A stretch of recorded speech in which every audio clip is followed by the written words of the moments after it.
हरिओम। योगी युञ्जीत सततमात्मानं रहसि स्थितः एकाकी यच्चित्तात्मा निराशीर परिग्रह।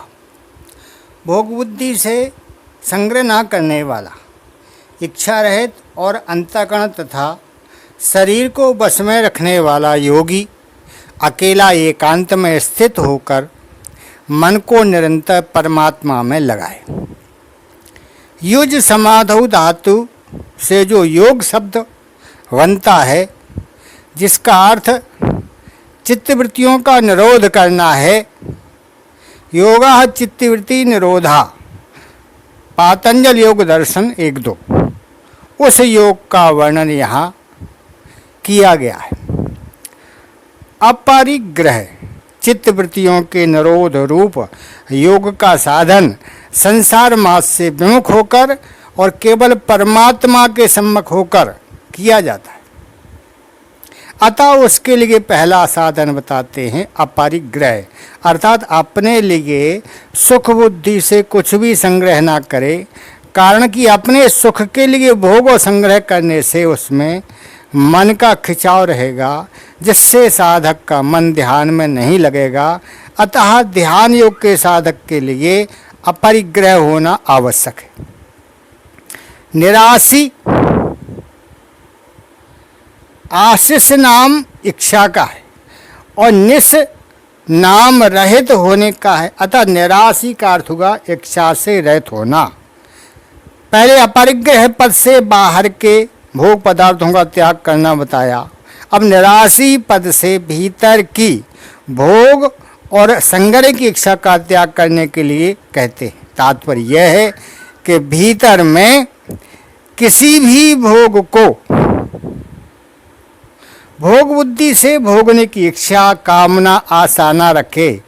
कारण कि मन में उत्पत्ति विनाशशील पदार्थों का महत्व, आशा, कामना परमात्मा प्राप्ति में महान बाधक है। अतः इसमें साधक को सावधान रहना चाहिए।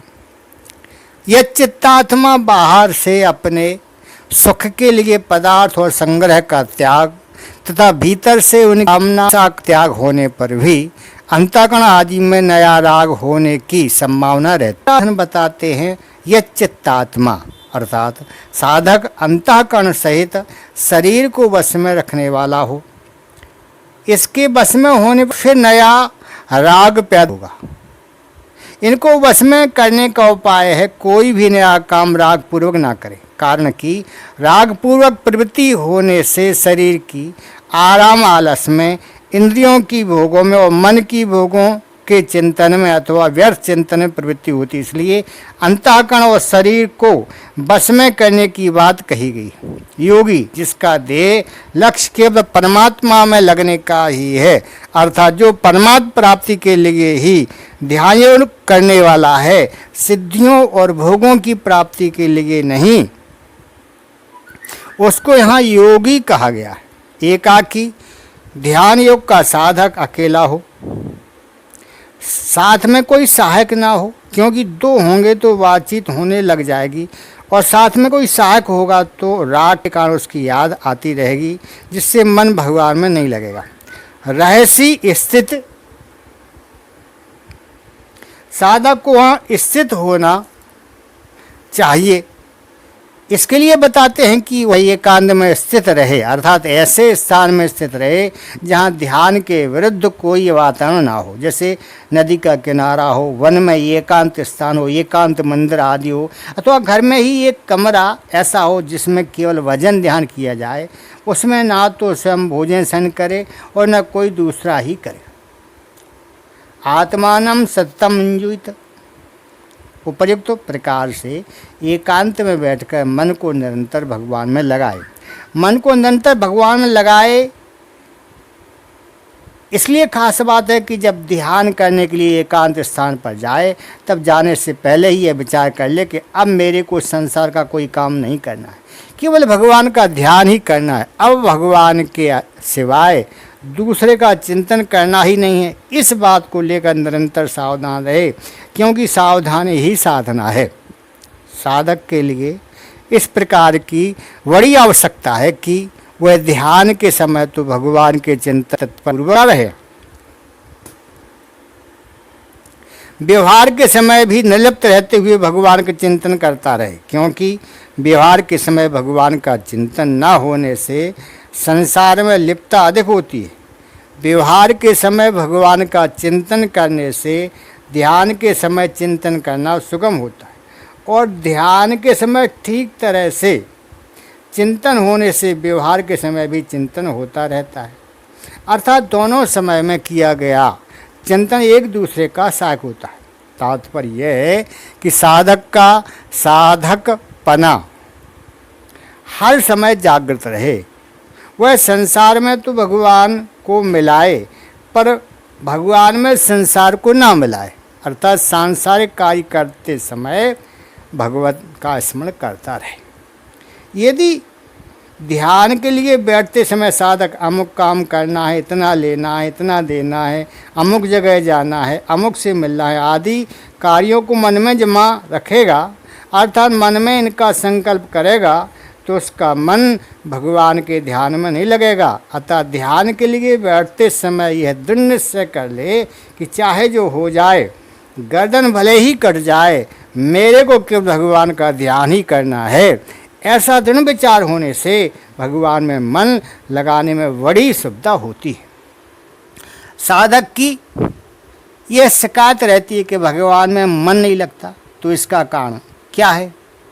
इसका कारण यह है कि साधक संसार से संबंध तोड़कर ध्यान नहीं करता, परंतु संसार से संबंध जोड़ करके करता है। अतः अपने सुख सेवा के लिए भीतर से किसी को भी अपना न माने, अर्थात किसी में ममता ना रखे, क्योंकि मन वहीं जाएगा जहाँ ममता होगी। इसलिए उद्देश्य केवल परमात्मा का रहे और सबसे निर्लिप्त रहे, तो भगवान में मन लग सकता है। विशेष बात, अर्जुन पहले भी युद्ध के लिए तैयार थे और अंत में भी उन्होंने युद्ध किया, केवल बीच में वे युद्ध को पाप समझने लगे थे, तो भगवान के समझा देने से उन्होंने युद्ध करना स्वीकार किया।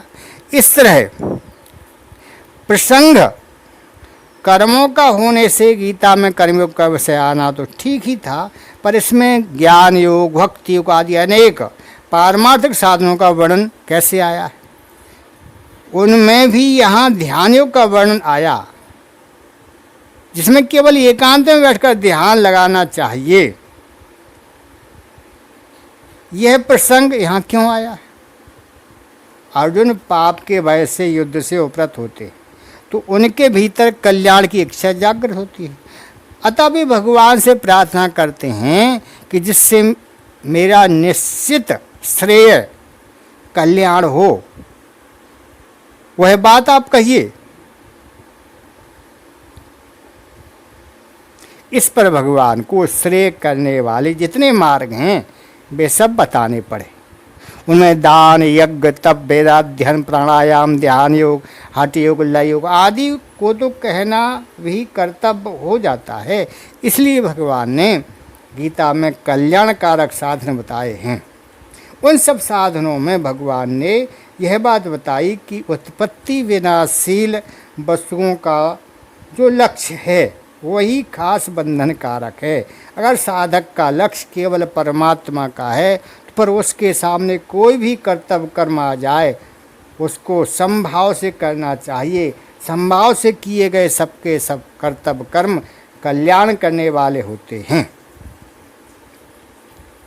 कर्मयोग, ज्ञान योग और भक्ति योग तो कर्ण निरपेक्ष साधन हैं, पर ध्यान योग कर्ण सापेक्ष साधन है।